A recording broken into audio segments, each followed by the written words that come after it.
perfect garden edges every time. Here's how the Snap It system works in 4 easy steps.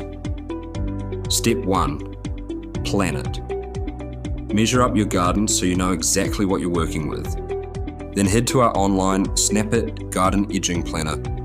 Sketch out your layout, drop in the Snap It pieces, and we'll calculate everything for you, including how much concrete you'll need.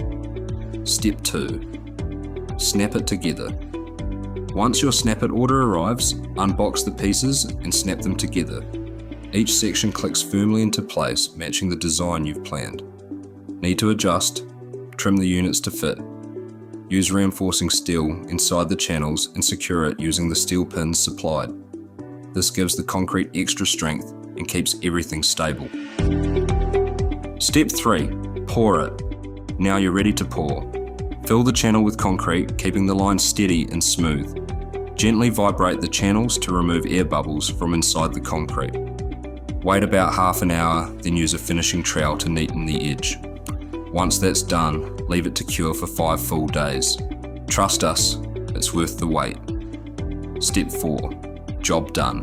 When the concrete's fully set, snap off the mould, trim any leftover plastic, cut contraction joints every 2 metres, and backfill the edge with soil, stones or mulch, whatever suits your garden best. Stand back and admire your work. Sharp, simple, solid. Ready to get started? Plan your garden edge now at snapitedging.com